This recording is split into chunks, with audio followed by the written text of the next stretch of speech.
what, when, and where. Here now with reaction from Levin TV, his studio in Virginia, the host of Levin TV, CRTV Network. I call him the Great One. You know what it's like to get you on the show? It's like pulling teeth. You know that? We're glad to have you back, my friend. How are you? I'm good. How are you? I'm laying out the basics here. You put together in a very comprehensive way, and I give you a lot of credit for putting all this together. This isn't the right-wing conspiracy. This isn't conservative Sean Hannity, conservative Mark Levin. This is the New York Times. This is McClatchy. Explain. And yet it's only conservatives who are concerned about what they're reading in liberal media outlets. Have you noticed that? The media is very confounded right now. They're very confused. They don't know whether to trash themselves, trash their colleagues, or what. Now, you asked a question. You said, what did Obama know? We know he knows this much. Everything you just read, he knew, because it's in the newspapers. That's pretty big. Number two, we know that if a FISA warrant was secured, it's very likely in his daily intelligence briefing or a call from the Attorney General or the Director of the FBI, the President would be given a heads up. There's nothing illegal about it, but he'd be given a heads up. Here's what else we know. There's all kinds of, based on these reports, investigative activities going on. You know, McClatchy reported the agencies involved, the FBI, CIA, National Security Agency, Justice Department, Treasury Department's Financial Crimes Enforcement Network. I assume Obama knew something. I mean, unless he's Helen Keller. Now, let me make another point about this. That's a hell of a lot of agency resources. Those are a hell of a lot of investigators. The news reports, you mentioned the New York Times, January 20th. I just want to make sure CNN and MSNBC are aware of this. They watch all the time, Mark. Nobody's watching them. Go ahead. Wiretap data used in inquiry of Trump aides. I never said independent of news reports about the wiretap. Wiretap data used in inquiry of Trump aides. Well, didn't Mr. Clapper say there were no FISA orders issued? Can you play that tape for me so I can comment on that and pull this together? I think we have that loaded, and because he said it on Meet the Press this weekend. But we'll get into it in a second. It's very profound. Yeah, well, but we'll get to that in a second. Go ahead. But let me comment on it. It's very, very important. It's very important because if Clapper says there was no FISA order, and he was very broad, and he was very definite, and he said, no, I don't remember this, and you'll play it later, then what the hell are we talking about? That means they didn't have enough information for probable cause to get a warrant in front of the FISA court. So what's the FBI, the CIA, the National Security Agency, the Justice Department, the Treasury Department's Financial Crimes Enforcement Network investigating? What are these wiretaps that the New York Times is talking about? You know, I know they want to focus on Donald Trump and his tweet. I want to focus on America and the Constitution. The reason I got fed up with this last week is I'm a constitutional conservative. I look at this. If I'm reading these news reports, we have a runaway executive branch. I don't know who knows what. And as of today, the media don't appear to know who knows what, which is exactly why I've been calling for congressional investigations. The question is, why aren't CNN, CBS, NBC, MSNBC, and all the rest of them, why aren't they concerned about this? Mark, rather than mock the president and his tweet, pay attention to what your own reporters and other reporters are saying. So what you say is really deep and profound here, and I want to put some emphasis on this, and that is that the news media reported the leaks, the news media reported the surveillance, they reported it repeatedly. This is the mainstream media. As far as I know, they've never retracted the story, and everybody knew about it. It was not something that was hidden. Now, in fact, Donald Trump mentions that, in fact, it happened, and somehow this is, oh, my gosh, this is outrageous. What do we, how do we definitively find out that, in fact, in June and again in October, there were attempts to surveil the then candidate of the opposition party by the current administration at the time, the Obama administration? Well, two things need to happen one way or another. Number one, the FISA applications, which Clapper denies, by the way. He denies, and the follow-up was pathetic over there at NBC, but we'll get to that. The FISA applications should be released. That's number one. The warrant that was supposedly secured in October should be released.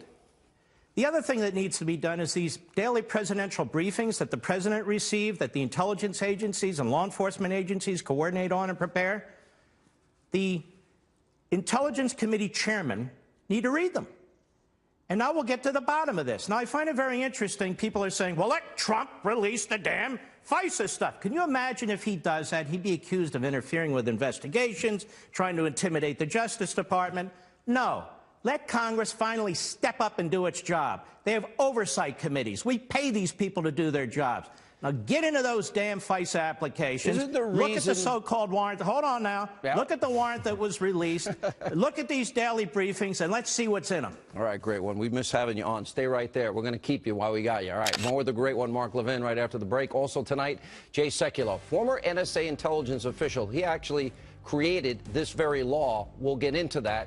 They're here to react to President Trump and his wiretapping accusations. Also tonight, Republicans now trying to make good on their promise to repeal and replace Obamacare. Earlier this evening, GOP lawmakers unveiled their plan to dismantle this disastrous health care law, at least the parameters of which they're going to work. Congressman Louis Gohmert of Texas and North Carolina Congressman Mark Meadows will join us with reaction. That and more. I can't speak officially anymore, but I will say that for the part of the national security apparatus that I oversaw as DNI, there was no such wiretap activity mounted against the president-elect at the time, or as a candidate, or against his campaign. I can't speak for other Title III authorized entities in the government or a state or local entity. Yeah, I was just going to say, if the FBI, for instance, had a FISA court order of some sort for a surveillance, would that be information you would know or not know? Yes. You would be told this. I would know that. If there was a FISA court order Yes. on something like this. Something like this, absolutely. And at this point, you can't confirm or deny whether that exists? I can deny it. Well, wait a minute. He's contradicting himself. Former Director of National Intelligence James Clapper yesterday on Meet the Press. We continue with the great one, Mark Levin, from his TV studio in Virginia. You know, so Obama gives a statement that says they didn't order it. Doesn't mean he doesn't know it. Clapper puts out all these caveats here. Well, the part I oversaw, I can't speak officially. Let me go ahead. Let me take it differently. I accept everything that James Clapper said, and it contradicts every piece of significant reporting over the last 6 months. If he's saying there was no FISA application, there was no FISA warrant, then why have so many news entities said that there are? That's number one. And number two, why didn't Chuck Todd have Mr. Clapper on weeks ago, before I did my radio show, before Donald Trump tweeted? Why didn't he have him on weeks ago to disclaim that this FISA court stuff was hanging out there? Let me explain something where we are here, Sean. They're all pivoting, including the media. They were trying to present the case of overwhelming connections, overwhelming concern, overwhelming potential evidence of Trump and the campaign involved with the Russians. Now it's, wait a minute, no. Because I say these are police state tactics. Look at all this. You have no basis for all these investigations. Now they're saying, wait a minute, we didn't have a FISA warrant. We didn't do these wiretaps, eavesdropping, electronic surveillance. Now the media are completely confounded. Chuck Todd said, I got him now. I got the Trump guys now. And I'm by the way, I endorsed Cruz, just so the libs know, during the Republican primaries. And I want our president to succeed. This is about the Constitution. Well, you also voted for Trump. You told your audience. I think absolutely. That's right. So which is it? Which is it? Were there FISA warrants or not? Now, if there weren't, why didn't you report that weeks ago? If there are, some of us would like to see them. So we have a real problem right now. The media is turning on the media. We have leaks coming out that are felonies. We have stories about 6 federal departments and agencies, intelligence and law enforcement, that were investigating something, somebody, by somehow. So what's the answer? That's why we need to get to the bottom of this. Mark, I have a question. Yeah. I have a question. Go ahead. You be the host. Why all the investigations? Is there any evidence? Was there any evidence, scintilla of evidence? Hold on, I just need to finish my sentence. Was there any evidence, a scintilla of evidence at all, that Trump, his campaign advisors, None. and his transition None. team were on the take? None. Okay. then why are 6 federal departments and agencies involved in an investigation, and now Clapper says he doesn't know anything? This is profound for a lot of different ways, because we're talking about Fourth Amendment protections, First Amendment protections, Fifth Amendment protections, Sixth Amendment protections. There's so many, and the question that every American needs to know. No, we're talking about police state tactics. I understand, and by an executive branch, that potentially. Is true, because if they can do what they did to Michael Flynn, General Flynn, and that is here, whenever they have every right to go after a Russian ambassador.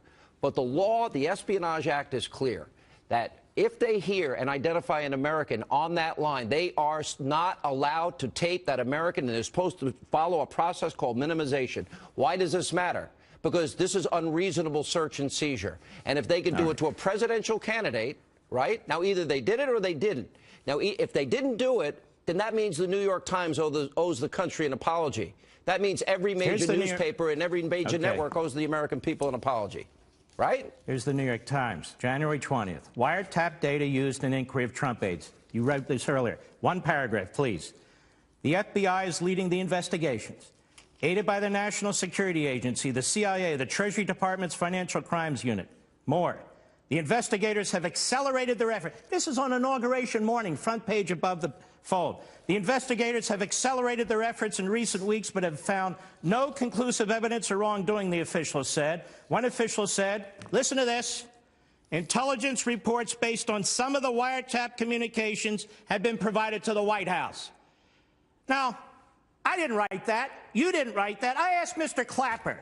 The FBI is leading an investigation. Did you know about that, sir? Aided by the NSA. Did you know about that, sir? And the CIA. Did you know about that, sir?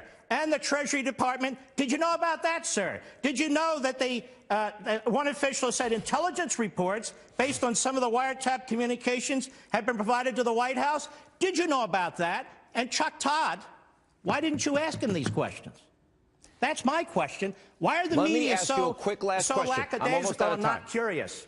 You know, because you put all this together and you made such a compelling prosecutorial case here that it can't be argued intelligently, because it's either one or the other. But then you get attacked by these little pipsqueaks on television. Let's go to one example. There's a lot of... What does the White House gain by the President of by Steve Bannon most likely handing the President of the United States a Breitbart article and talking about what a rabid right-wing talk show host has been theorizing? Liberal Joe is Joe's calling you a rabid right-wing host, Mark. Well, he's a chameleon. But let me just say this, Joe. Here's what I do know. You remember the movie Deliverance, the guy with the guitar on the bridge? Yeah. You remember that? Yeah. Joe's the splitting image, isn't he? Yes, he's the splitting image. Okay. Listen, I got to go. I'm out of TV. Will you come on the show more often? Because if I don't pressure you publicly, you won't come on. You're invited on all the time. You're one of my best friends, and you never come on the show. Tell the audience why. We got Levin TV right here, baby. CRTV. You can still come on this show occasionally. I'll come on more often. All right. Great one. Yes, by the way, there's a reason I call you the great one. Thank you, my friend. Good